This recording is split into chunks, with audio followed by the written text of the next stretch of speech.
আসসালামু আলাইকুম, আশা করি সবাই খুব ভালো আছেন। তো আজকে শেয়ার করব নেফ্রাইটিস নিয়ে।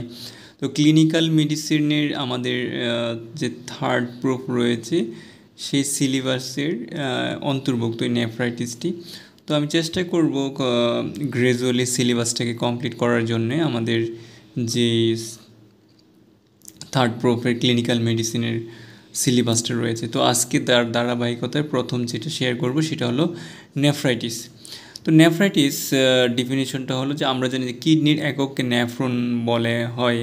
তো সেই যেহেতু সকল নেফ্রন মিলিয়ে একটা কিডনি, তো এই নেফ্রনের ইনফ্ল্যামেশনকে বা নেফ্রাইটিস হলো যে inflammation of the and degenerative change in kidney is called nephritis. যদি আপনার কিডনির ডিজেনারেটিভ চেঞ্জ হয় যে এবং কি ইনফ্ল্যামেশন হয়, সেটাকে বলা হয় আপনার কি নেফ্রাইটিস। তো এটার কারণ রয়েছে। তো আমাদের যে আমরা যেহেতু হোমিওপ্যাথিক স্টুডেন্ট, তো আমরা জানি মনে করি যে সকল ডিজিজের মূল কারণ হলো মায়াজম।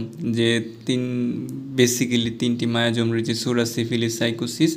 তো এটার এই যে নেফ্রাইটিসটা সেটাকে ধরা হয়েছে যে সাইকোসিস। হ্যাঁ, ফান্ডামেন্টাল কজ ধরা হয়েছে সাইকোসিস, মায়াজমের কারণে এই ধরনের ডিজিজগুলো হয়ে থাকে, নেফ্রাইটিসটা হয়ে থাকে। আর অ্যাক্সেসরি কজটা আমরা অ্যাক্সেসরি কজ হিসেবে নিয়েছি, কিন্তু অ্যালোপ্যাথিক সিস্টেমে এটাকে আপনার মূলত আপনার প্রধান কজ হিসাবে নেওয়া হয়, কিন্তু হোমিওপ্যাথিতে এটাকে অ্যাক্সেসরি কজ নিয়েছে এবং প্রধান কজ হিসাবে আপনার মায়াজমকে ধরা হয়। অ্যাক্সেসরি কজের মধ্যে প্রথম রয়েছে specific fever, as for example measles মানে হাম, chicken pox, mumps, scarlet fever. আরও তিনজন স্কারলেট ফিভারে কী হয়, স্কিনটা র্যাশ দেখা দেয় স্কিনের মধ্যে, লাল লাল র্যাশ দেখা যায়। তারপর রয়েছে 2 নম্বর রয়েছে disease of the respiratory tract. যদি রেসপিরেটরি ট্র্যাক্টের মধ্যে ডিজিজ হয়, সেখান থেকেও আপনার কিডনিতে ইনফ্ল্যামেশন হতে পারে। বিষয়টা খুব ইন্টারেস্টিং যে আপনার রেসপিরেটরি ট্র্যাক্টের মধ্যে ইনফ্ল্যামেশন আপনার বা রেসপিরেটরি ট্র্যাক্টের মধ্যে একটা কোনো ডিজিজ হলো, সেটা থেকে আবার কী করলো, কিডনিতে সমস্যা হতে পারে। তো that is a very interesting. That is example হিসেবে টনসিলাইটিস রয়েছে। তার মানে we can say that the tonsil, for the causes of the tonsil inflammation, it may causes nephritis or the kidney inflammation. 3 number disease of the skin, example বয়েলস, যে boil বা ফোড়া বলি, বা Burns, skin যদি burn হয়। তারপর হচ্ছে scabies, খুচরা ইরিসিপেলাস। ইরিসিপেলাস এটা একটা স্কিন ডিজিজ, আর এটাতে স্কিনটা রক্তিম হয় এবং খুব পেইনফুল হয়। Iatrogenic that means the any effect from the drugs abuse, যদি মেডিসিনের কোনো অ্যাবিউজের কারণে ইফেক্ট পড়ে, সেটা হলো ইয়াট্রোজেনিক। তার মানে ড্রাগসের কারণেও, অনেক অ্যালোপ্যাথিক ড্রাগস রয়েছে, সেই ড্রাগসের কারণে কিন্তু আপনার কি হতে পারে, এই যে কিডনি ইনফ্ল্যামেশন হতে পারে। অ্যাবিউজ অফ অ্যালকোহল, যারা অতিরিক্ত অ্যালকোহল এগুলো নেয়, তাদেরও কিন্তু আপনার এটা হতে পারে। তারপরে এক্সপোজার টু কোল্ড, আপনার ঠান্ডা লেগেও কিডনিতে ইনফ্ল্যামেশন হতে পারে। পলিআর্থাইটিস নোডোসা, যে যে আপনার জয়েন্টে ইনফ্ল্যামেশন হয় এবং সেখানে কি হয়, আপনার এই যে জয়েন্টগুলোকে ফুলে যায়।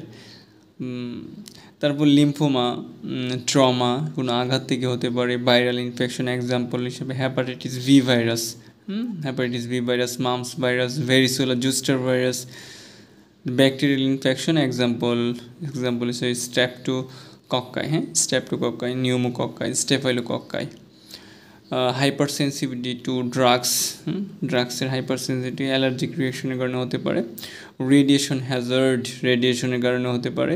Diabetes mellitus, very important, diabetes mellitus may causes the kidney inflammation. Toxemia of pregnancy, during the pregnancy, if the patient suffer from hypertension, proteinuria, there is a preeclampsia, which is included in toxemia of pregnancy. So it may causes the inflammation of kidney. Typhoid, malaria, DPT vaccine, diphtheria pertussis, tetanus vaccine, which may causes the kidney inflammation. A clinical feature which kinds of signs and symptoms permit the patient when he suffer from the nephritis. তো সিমটমসের মধ্যে রয়েছে যে swelling of the face, তার ফেসটা ফুলে যেতে পারে, particularly of the eyelid, বিশেষ করে চোখের যে আইলিডগুলো রয়েছে সেখানে ফুলে যেতে পারে, and gradually the whole body, প্রথমে আইলিডের দিকে পরে আস্তে আস্তে কি সমস্ত দেহেই তার সোয়েলিং বা ইডিমা দেখাইতে পারে, যেটাকে বলা হয় অ্যানাসার্কা। When the whole body swelling by edematous, that is called the anasarca. This is seen mainly in the early morning. That is which symptoms the edematous. That is the very important that is mainly seen in the early morning. Oliguria হলো যে আপনার প্রস্রাবের পরিমাণটা কমে যায়। Hematuria, present of blood in urine, that is called hematuria. Anuria, that means the absence of urine. If the patient cannot pass the urine or production of the urine, that is called the anuria. That is a very serious condition. Fever may be present, তার জ্বর উপস্থিত থাকতে পারে। Pain in the lumbar region, যে আমাদের যে lumbar region রয়েছে which located the kidney, this region make painful.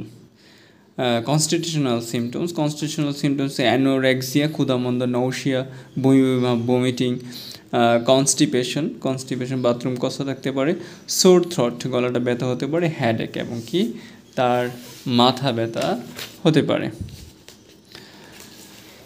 তারপর রয়েছে আপনার ডিসনিয়া, তার ব্রেথলেসনেস, শ্বাসকষ্ট, কনক্লোশন, রেস্টলেসনেস, অস্থিরতা থাকতে পারে, transient blindness which is the for the short time blindness, that is call the transient blindness. The puffiness of a sign, যে সাইনগুলো আমরা দেখবো পেশেন্ট আসার পরে, আমরা একজন ডক্টর যেগুলো তার মধ্যে দেখতে পাবেন সেগুলো হলো পাফিনেস অফ দ্য ফেসটা তার ফুলা থাকবে। পেলোর ইজ প্রেজেন্ট, তার চেহারাটা কি আবার শরীরটা ফ্যাকাশে বর্ণে দেখা দেবে। Actually the kidney help to the production of the RBC. We are know that the kidneys release the erythropoietin hormone, which is the stimulate the production of the RBC. But when the affected the kidney, this time he cannot produce the sufficient erythropoietin. For the reason the patient can suffer from the anemia. The blood pressure high in 50% case. Actually, it is very important. The kidney is and blood pressure is a very correlated. So when the patient is suffer from the kidney disease, he may causes the suffer from the high blood pressure. Temperature is rise, তার body temperature টা বেড়ে যাবে। Pulse shows bradycardia. Pulse slow, sometimes tachycardia. বলছে যে bradycardia, which means the decrease the pulse rate less than 60 beat per minute. যদি আপনার 60-এর নিচে চলে যায় পালস রেটটা, that is called the bradycardia. But sometimes the tachycardia, that means that when the pulse rate is more than 100, that is called tachycardia. যখন 100-এর উপরে চলে যায়, that is called tachycardia. Edema is present, এডিমাটা উপস্থিত থাকবে। Pitting in type, which is the pitting in type, that means the যে সুত বা ইডিমার মধ্যে যদি আমরা প্রেস করে চাপ দেই তখন সেটা কি ঢেবে যাবে, that is called the pitting in type. Tenderness in the lumbar region, which region located the kidney, that is feel the tenderness, when the patient examine and touch the lumbar region, this time he will feel the pain, that is called the tenderness. Outward displacement of the apex beat, soft apical systole, bilateral basal crepitation over the lung, hemorrhage in the eye, hemorrhage in the eye. Ascites, that is in the, you are know better that the ascites, what is the meaning of it, is when the edematous, when the fluid is deposited under the peritoneum, that is called the ascites. Pleural effusion, pleural effusion, যখন প্লুরালাতে পানি, লাংয়ের যে pleura রয়েছে সেই প্লুরাতে যখন পানি আসে, that is call pleural effusion. Tonsil may be enlarge and congested, যে টনসিলগুলো বড় হয়ে যেতে পারে এবং কি কনজেস্টেড হতে পারে এবং ওইখানে রক্তাধিক্যও দেখা দিতে পারে। 15 numbers, scabies may be present, যে আসলে কিডনিতে যদি সমস্যা হয় তখন কি হয়, ব্লাড তো ঠিকভাবে পিউরিফাই করতে পারে না, so that can different kinds of the skin disease may appear the in patient's body. তো ইনভেস্টিগেশন, এখন পেশেন্টকে আমরা কী কী ইনভেস্টিগেশন দেবো, which kinds of investigation we will advise this patient which are who are suffering from the nephritis. The first, you can advise the urine for RME, a routine microscopic examination. Second, CBC, serum creatinine. Creatinine, that is the very important test, serum creatinine. If the patient, if the kidney cannot the expel, cannot the যদি সেটা বের না করে দিতে পারে ক্রিয়েটিনকে, তখন it's rise in blood, ক্রিয়েটিনটা ব্লাডে বেড়ে যাবে। This time will remember that, will understand that that is the suffering from the kidney disease. ASO titre, ASO titre, blood and urine for culture, blood and urine for culture. Why give the culture test, if the suffer from any kinds of the bacteria or virus, we can detect by this the culture media, especially in bacteria, not virus. Prognosis, the prognosis of acute nephritis is usually good, যে বলতেছে যে এই যে kidney ডিসের প্রোগনোসিসটা, তেমন নেফ্রাইটিসের আপনার প্রোগনোসিসটা সচরাচর ভালো। The the the May the majority the majority of case get well.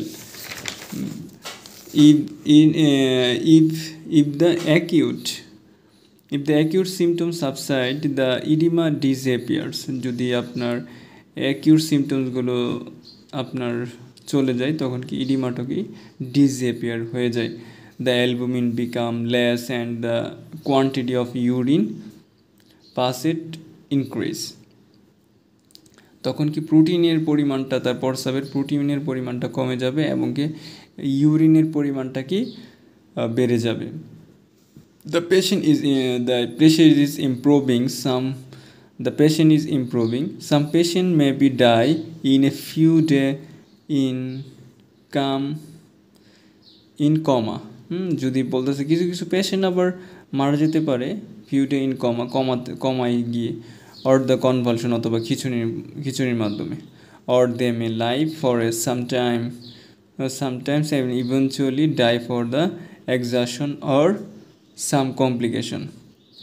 As edema of legs, death may be caused by the expansion of inflammation to other internal organs. The prognosis chronic nephritis is bad. যদি ক্রনিকটা হয় nephritis, that's prognosis very bad. Nearly all patients die of it. The disease may last for severe month to 10 years.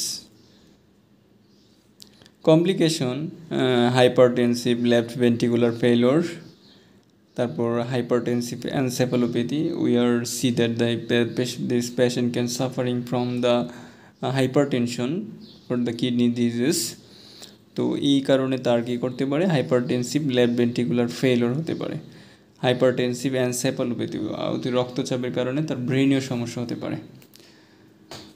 তারপর acute renal failure, uraemia, bronchitis, peritonitis, severe anasarca, oedema glottis, glottitis, cerebrovascular accident, pyogenic infection, cerebral oedema, pulmonary oedema. ট্রিটমেন্টের ক্ষেত্রে আমরা যে homeopathic যে মেডিসিনগুলো রয়েছে সেগুলো আপনার সাইন অ্যান্ড সিমটমস অনুযায়ী আমরা ইউজ করতে পারি। Cantharis, sarsaparilla, apis mel, berberis vulgaris, terebinthina, arsenic album, merc cor. This medicine we can use according to the sign and symptoms. May also come the other medicine also.